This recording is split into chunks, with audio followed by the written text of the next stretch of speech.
Hi, I'm Jack, and welcome back because today is going to be my spoiler review for Doctor Strange in the Multiverse of Madness. So if you haven't seen this movie yet and don't want to know spoilers, go watch the movie and then come right back here so you can and hear me discuss what I thought about this movie in spoiler detail. And don't forget to let me know down below in the comment section, what did you think of this movie? And tell me certain spoiler moments, because this is a spoiler review. There are going to be spoilers in the comments. So feel free to go let all those spoilers loose in the comments. So yeah, don't forget to do that while you're at it. And with that said, let's get started. Kicking things off right off the bat, as much as I really loved that first Doctor Strange movie that introduced us to the character, I think Multiverse of Madness is a better Doctor Strange movie and a sequel that topped the original. The plot of this movie shows that it's supposed to be about Strange, and he teams up with Wong and Scarlet Witch and other allies to take on a dangerous new adversary. That plot is a massive misdirect because Scarlet Witch is actually the main antagonist of this movie. It's clear right from the get-go, once the reveal happens with Doctor Strange and Wanda, that she is indeed the main villain of this movie. It's not some other Strange like we saw in the trailer. It's not the zombie Strange that we thought it is. It's Wanda Maximoff is our lead villain, and I think that is just such a funny way to misdirect us, even though WandaVision heavily implied that she was going to be our villain because she enslaved the whole town. And then in the end, she has the Darkhold, which corrupts its users. And she's using it to see if she can bring back her family like she wants to. So obviously that carries over here, where she wants to find America Chavez, take her power, and America Chavez is able to open portals to other universes. And so Scarlet Witch wants to use her power, which taking it away from her would kill her. And she wants to use that power so that she could find a universe where she can live with Billy and Tommy. And Doctor Strange and them do whatever it takes to prevent her from succeeding and killing this kid and taking her abilities for her own gain. And right from the get-go, the movie drops us smack dab in the middle of America Chavez and Defender Strange trying to find the Book of Ashanti, which is told to give all sorcerers anything they want in terms of magic and abilities. So right from the get-go, it drops us right at the moment, and it's very fast-paced. Usually with Raimi movies, they're very well-paced, where they're talking about the Spider-Man trilogy, the Evil Dead trilogy. His movies do not meander in those first 10 to 20 minutes, and then the story gets going. No, this movie starts right from the get-go. So the moment you see the first shot of this movie, it's clear that the story is already started and it is just going to keep going. And I like that because some MCU movies feel like it doesn't really start until a certain few minutes into the movie, but here it starts right away and it feels very well paced throughout. So apparently this also in the opening scene reveals that people having dreams, is of what's happening to another variant of them in another universe, which is interesting because we see how seeing America Chavez and Defender Strange try to find the Book of Ashanti, and they fight this creature that's trying to take America's power, and we see Defender Strange try to take her power because he realizes this is the only way, until he gets killed by the creature and America Chavez, and then they open a portal. That turns out to be a dream. Doctor Strange ended up actually dreaming of that moment, which wasn't really a dream, but more of an event that actually happened, which is interesting because then it leads to some of these things. Does that mean some dreams I have just might be another variant of me from another universe? Maybe. I don't know. That sounds kind of interesting way to put these things in this movie. I do like, too, that this movie is not actually a big cameo movie, because a lot of people, especially if you go online, you're going to see people saying, oh, I hope Tom Cruise shows up as a variant of Iron Man, or I hope we get to see Ben Affleck Daredevil or Nicolas Cage Ghost Rider. The thing is, I'm happy that this movie is not a big cameo movie that is so heavily tributing all these different versions of these characters. It is very much a standalone Doctor Strange story with Scarlet Witch. And I really dug it, especially for a horror movie and a movie directed by Sam Raimi. It was really good to see him return to the comic book genre and to see him make a new movie for the first time in nearly a decade. It has his camera work and fingerprints all over it, from the way the horror shot, from the vibes, the cheesiness, the color grading. It feels very much like a Sam Raimi movie, and especially the scene later on near the third act where Doctor Strange possesses that zombie version of Defender Strange after he was killed in the beginning.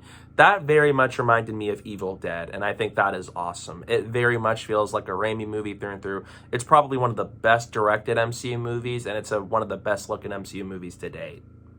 America Chavez is a huge character in this movie. A lot of the stuff that happens in the story revolves around her character, and it is Doctor Strange's job to protect her from Scarlet Witch and all these other creatures that are coming after her for her abilities. I love their dynamic, and I've seen this movie 3 times now, and every time I watch it, I notice something new with their dynamic. It reminds me of how Strange told the corrupted Darkhold Strange that his sister Donna died in the ice, and he couldn't do anything to save her. And so I really like that. That actually reminded me of when he told him about Donna, and it made me think that Doctor Strange saw a little bit of her within America Chavez, and that he doesn't want to fail America the way he failed Donna back when he was a kid.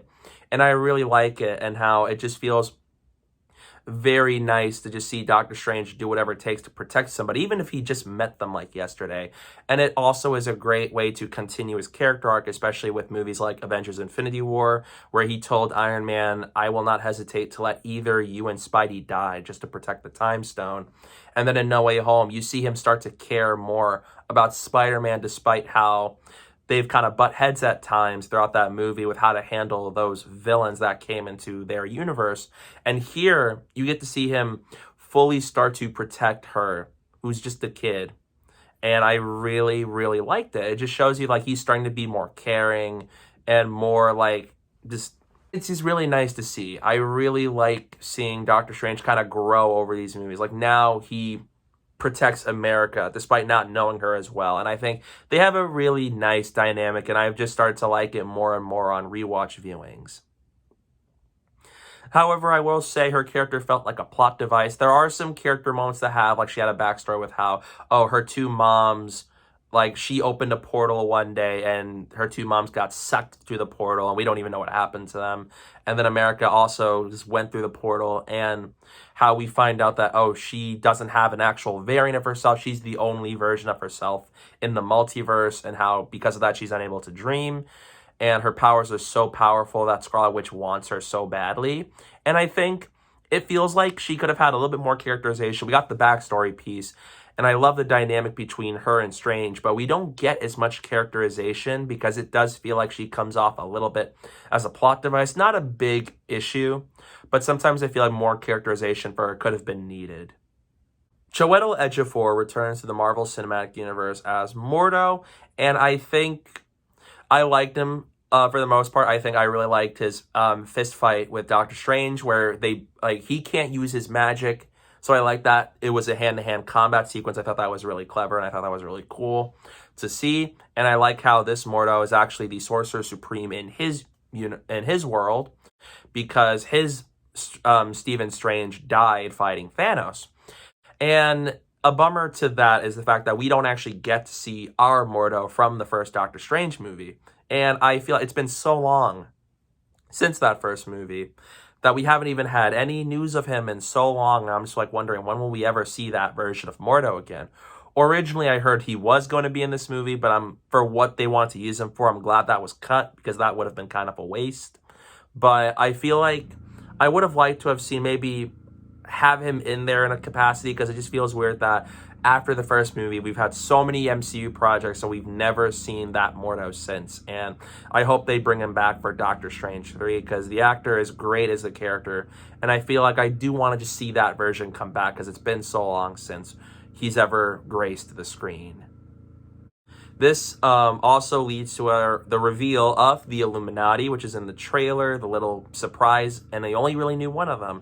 And they revealed the lineup to be Haley Atwell as Captain Carter, Lashana Lynch as Captain Marvel, and Anson Mount as Black Bull, and John Krasinski as Mr. Fantastic, and Patrick Stewart as Professor X. Now, what's so cool about Patrick Stewart being here as Professor X is they actually play the 90s X-Men theme as he makes his entrance. I thought that sounds awesome. And another cool thing there is at some point in the movie, he tells Mordo, because someone stumbles, loses their way, it doesn't mean they're lost forever. it reminds me of that how he said that in X-Men Days of Future Past, and I think that was great. I love that callback there. And Lashana Lynch plays Maria Rambeau, but this time she's Captain Marvel in her world rather than Carol Danvers. Would have liked more of her. She doesn't have as many standout moments as the other Illuminati members, but I think it was just cool to see a version of Maria as Captain Marvel. And Haley Atwell, I love Haley Atwell in the MCU. I think she's great. I love her as Peggy. So to see her as a live-action Captain Carter, I think is really, really cool. Now, this is not the same Captain Carter as in What If.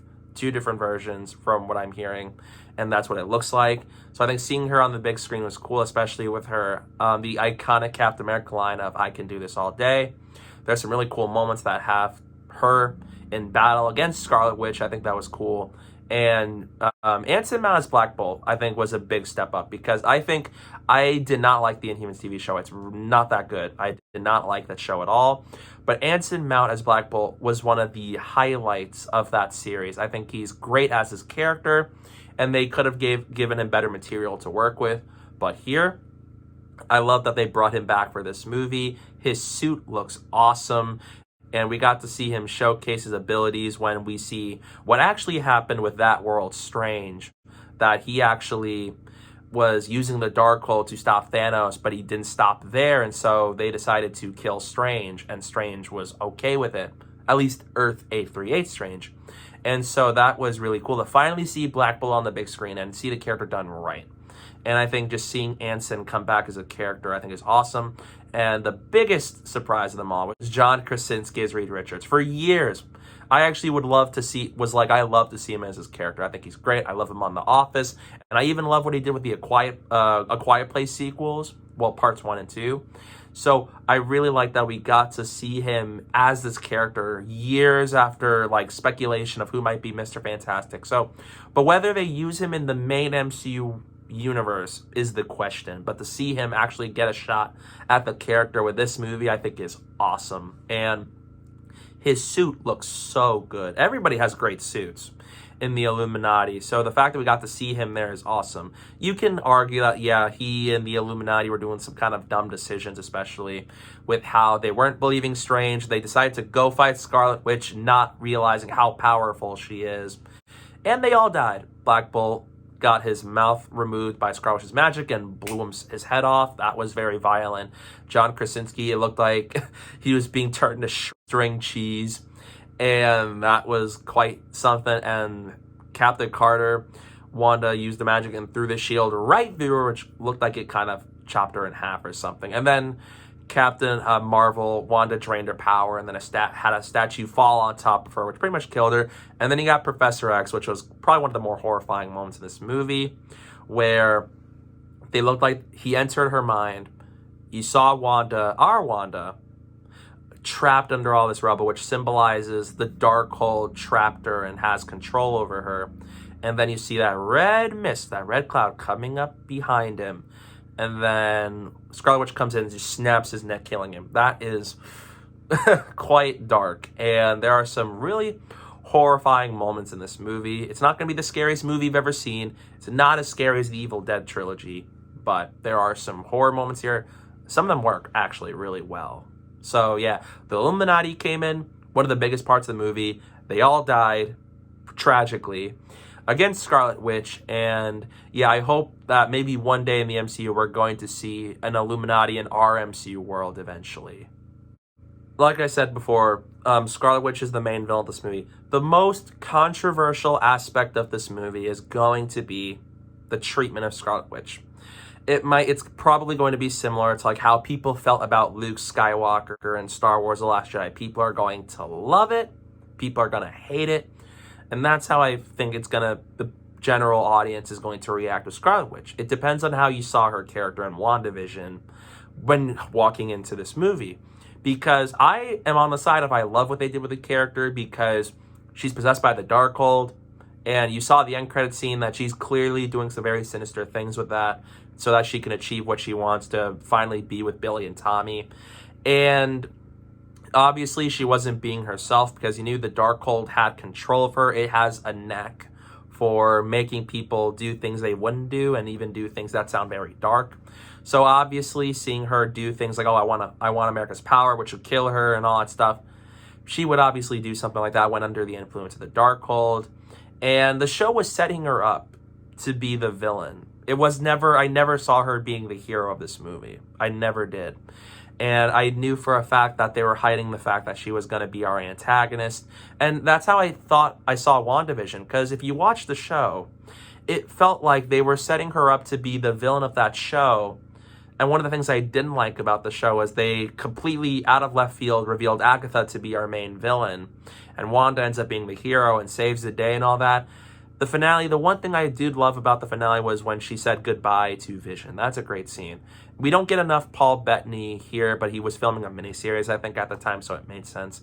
But what I liked here, they fixed my main issue with WandaVision with how it handled the character in the end. Because at the end of WandaVision, she just got away from the consequences scot-free, enslaved a whole town, which tortured a lot of those people mentally, and she just got away from the consequences, and I did not like that. So here, seeing her as the main villain, where you got to see the downfall of her character in this movie with all the things that she's doing, that was great to see. And seeing her as the villain just makes a lot of sense to me. I liked how they did it. You saw how she will do anything to be with her kids in another universe because she still sees herself as a mother, even though in our world with WandaVision, the kids were not real. But she still will do whatever it takes for them, like every mother should. Now, I don't know about say do it for negative purposes, but she will do whatever it takes. And I think I actually liked what they did with her, the villain. And this movie solidifies Scarlet Witch as one of the best villains in the entire MCU. There is a music battle here between Doctor Strange and Corrupt Strange with the Darkhold. That was really cool. That is one of the most creative moments in this entire movie and one of the most creative fight sequences in the comic book genre. I love seeing them fight over the Darkhold, and I love that at some point Doctor Strange hits a piano because he got blasted, and I love that we got to see them use music off the page, and even just through magic. I thought that was really cool. There's some really creative stuff they do there, and I think that is so cool. Even the score by Danny Elfman is really great. There are some aspects of it that feels like it regurgitates some things from his other works. But for the most part, there are some really cool new themes that are crafted for this movie. This is one of them because the music battle is so cool. Visually, it's great. The whole movie's a really good-looking movie, and I love the color grading because it does feel very much like a Raimi movie. Now, I do enjoy like Ant-Man and the Wasp, and I love Infinity War and some of those movies, but some MCU movies always have to look kind of gray. And sometimes it's like, I get they're in the same world, but you don't have to always make everything look that way because you want to make it pop in a sense to make it more colorful and stand out. But I love that in this movie, New York feels like this is what Raimi would do. It's colorful. It feels very much like it has a sense of style with the camera movement, especially earlier on in the movie with the fight between that octopus creature. That was really cool. It is a really good looking movie. Probably one of the best in the MCU by far. And I think it just shows you, I really hope that the MCU will continue to make sure that more movies look like this. Now that Sam Raimi came in and had his visual flair and style into the mix. And Thor Love and Thunder looks really colorful as well. So hopefully the MCU from now on will do that with their movies. Another big thing about this movie is the dynamic between Doctor Strange and Christine. But not our Christine. Our Christine's only in the beginning of this movie for a wedding. And I love that this movie tackles the question of, is he happy? So much has happened to him since we saw him in the first movie. Like Infinity War, he sacrificed the Time Stone, gave it to Thanos, which helped him snap half the population, the galaxy away. But it would ultimately be there so that they could emerge victorious at the end of Avengers Endgame and with No Way Home. And I feel like I do really like that this movie tackles that kind of question. Like, is Strange really happy with his life, knowing he has not had a chance to be with Christine? He had to do all these things, protect the world, be a mystical defender of the mystic arts. I think that was great, and I really like that over the course of the movie. You see, is he really happy with this? And we got to continue to see that through another variant of Christine Palmer from Earth 838. And I like Rachel McAdams here. I really like what they did with the character dynamic between those two in the back half of the movie after the Illuminati died gruesomely. So I really liked what we got there of how Strange cares about Christine. And he would love to be with Christine, even though he couldn't bring himself to do it. And knowing what he does, it's like, I want to, but he knew he couldn't. And even she felt like there was no way we could ever find a way to work. And so it feels like a way to nicely close things out for that, because I think I like that a lot. And we got to see the mentality of Strange, like all these things, like him having to defend his choices, especially in the opening early moments of the movie, where he talks to Dr. West of the first movie about how, like, oh, I was snapped away, my cats died, and my brother passed away. And sometimes I think, did it have to be this way? And Strange sits there knowing he's the one that gave Thanos the time stone, which allowed him to continue furthering his plan, even though it would one day help them emerge victorious, have him defend his actions. And you see that even with Scarlet Witch, like how I do it, I become, you do it, you become the hero, but I do it, I become the villain. And we see him, like, people throw at him, like, oh, like with Thanos with the time stone, and he had to defend his actions knowing, yes, this is what happened, but it was for the only way for us to win in the end. And I think I love to see Strange's mentality and them questioning his morals with all the things, like how far is he willing to go to succeed and do the thing that will help them emerge victorious in the end. So I really enjoyed that.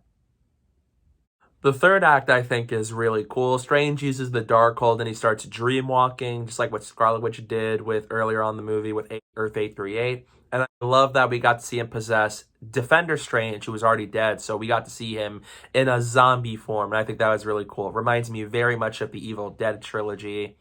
And a lot of the camera work stuff was really great, especially when all those ghouls, they come out and they're like, Strange, you should stop what you're doing or you'll face eternal consequences.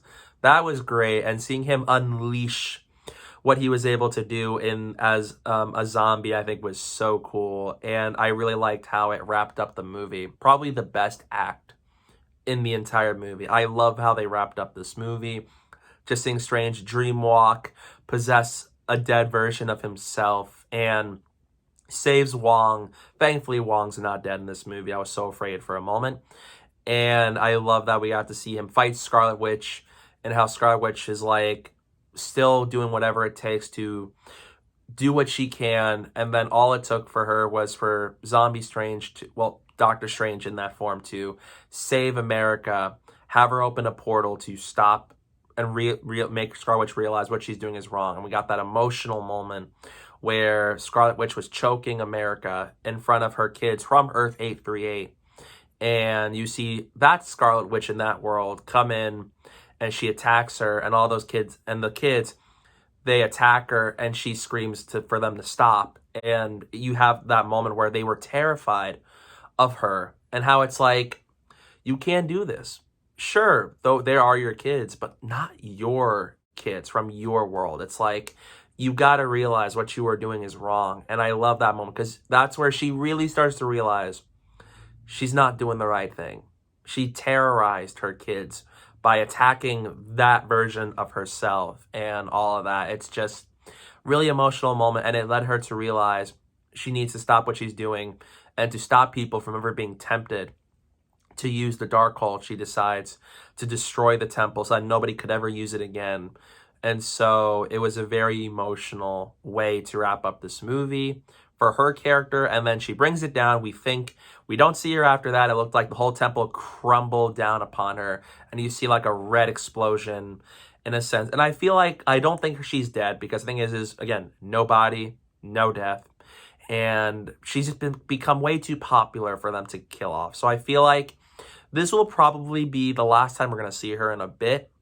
I don't know when we'll see her again. I don't know what they're going to do with her after that. So that I'm curious about. But yeah, that is how they wrap her up in this movie. I think for the most part, with how they handled her as a villain and how they wrapped up her character, I thought, great. I think they did a great job with that. Oh, and I'd love for Marvel to give Benedict Wong a Wong spin-off series. That'd be awesome. And I love that in the end, America Chavez is happy. They protected her. And now she's at Kamartaj working on her abilities with Wong and all the other sorcerers there. That was a nice way to end things. And we got to see Strange bow before Wong because Wong is our Sorcerer Supreme, which paid off a gag earlier on in the movie. And I think that was a nice way to wrap things up. I like their dynamic. I really would love to see what they do next with America Chavez in the future of the MCU. And also, too, they finally designated this Earth as Earth 616, which is the main comics universe. And it actually was cool, not just because of that, and that we got a number for what Earth this is, but it also referenced Mysterio in Spider-Man Far From Home, where he said he predicted, and he's like, oh, this is Earth 616. It's like, he's actually right. And that I think was really cool. We finally have a designation. However, I do feel like they could have explored different universes. They could have had like an extra 15 to 20 minutes to explore other universes, because you've only really mainly been in Earth 616, Earth 838, and another one, and that's about it, really. It leaned more towards the madness version of the title and the word than multiverse. And I think I would have liked more multiverse, especially for a movie like this. And that actually paid off, like what Mysterio said in Far From Home, where when he was pretending to be this soldier from another world, he said, oh, this is Earth 616. And it is indeed Earth 616. So I thought that was actually really cool. And that we finally know what a universe and what world our MCU is designated as. So that is really cool to finally know that answer. And then Strange fixes that watch that Christine gifted him with. He fixed it with a new cover on top. And then he goes out looking happy. And then he just falls down in agony. He starts screaming and he sees a third eye in the center of his head, and boom. And that is a consequence of him using the Darkhold. And I think that is an interesting and cool way to wrap up this movie before the credits. I think I'm really curious to see what they're going to do with that. How is Strange going to react to the fact that he now has a third eye, and that is a consequence of him and his actions in this movie. I'm really looking forward to that. And then we got our mid and end credit scene. The mid credit scene being Charlize Theron appearing in the MCU as Clea, who is in the comics the love interest of Doctor Strange and the niece of Dormammu from the Dark Dimension. She shows up to Strange saying, you caused an incursion and we are going to fix it. And she opens a portal to the Dark Dimension. I thought, that's cool. We finally got to see her character. The one downside I have with this mid-credit scene is it kind of undercuts that shock from the ending where Doctor Strange just reacts in awe. And he's freaking out over the fact that, like, oh, something's happening to him. And you see that third eye in the center of his head. And then this scene, which looked like it happened just moments later or days later. And all of a sudden it's like, oh, he's okay with it now. It's like it kind of undercut that aspect of it. But seeing her appear was really cool. And I really want to see what they do with their dynamic, especially knowing in the comics that they're in love with one another. So I'm really looking forward to seeing what they do there in Doctor Strange 3. And we got that Bruce Campbell cameo. It's a Sam Raimi movie. You can't have a Sam Raimi movie without a Bruce Campbell cameo. So we got to see that here, and he plays Pizza Papa. That was really funny. And that end credit scene perfectly wraps up everything about this movie, from the credits, the main movie, and even has little cameo appearance he had where he was like, Pizza Papa always gets paid. And Doctor Strange uses his magic, has him repeatedly punch himself, and then he realized, oh, he stopped. And then he's just like, haha, it's over. And that was a funny way to actually wrap up that mid-end credit scene. Again, it's Sam Raimi. You got to have a Bruce Campbell cameo in there somewhere. So I thought that was really cool. And another thing I want to mention is Sam Raimi. I was wondering where exactly is his iconic yellow car in, because usually in all of his movies from the Evil Dead trilogy and all that, the yellow car is always somewhere in the movie. And I found out it is midway through the movie, when Doctor Strange and Christine Palmer of Earth 838 were going to the Sanctum Sanctorum of the corrupted Strange. And I think that was a really cool nod. Again, Sam Raimi, it has his style and fingerprints all over it, and that I love. So I would love to see Sam Raimi direct the Doctor Strange 3 if he wants to, and I love to see him direct another comic book movie. Now that this movie feels like it rejuvenated him making these movies after Spider-Man 3. So hopefully he's happy enough that maybe he will do it. And I would even love to see him do Spider-Man 4 with Tobey Maguire and Kirsten Dunst. He even said he'd love to do that if they have the right story. And I think that'd be awesome. So, yeah, kudos to you, Sam Raimi. Thank you for returning to the genre and making this movie. I loved it. I had some issues with it, but overall I loved it. I've seen it 3 times and I've loved it more and more and more. So, yeah, I cannot wait to see the future of Doctor Strange and what they're going to do with his character from now on. So, yeah. Here's my ranking of all of Raimi's comic book movies. In number 4, Spider-Man 3, 3, Multiverse of Madness, 2, Spider-Man 1, and coming up on top is Spider-Man 2. Those are my spoiler thoughts on Doctor Strange in the Multiverse of Madness. Let me know down below in the comments section. I'd love to hear what you thought of this movie down below. And feel free to spoil in the comments. It's a spoiler review. So tell me certain moments you loved or you wish they would have expanded upon. Let me know all that down below. I'd love to hear it. And stay tuned. I have a review for Star Wars Empire Strikes Back coming up soon as I continue my Star Wars movie marathon and a series of reviews leading up to the release of Obi-Wan Kenobi later this May. So stay tuned for that. And guys, thank you so much for watching. And don't forget to follow me on social media. My username is down below at the bottom of the screen and in the description below. So don't forget to do that while you're at it. And don't forget to hit that like button and the subscribe button. And stay tuned for more.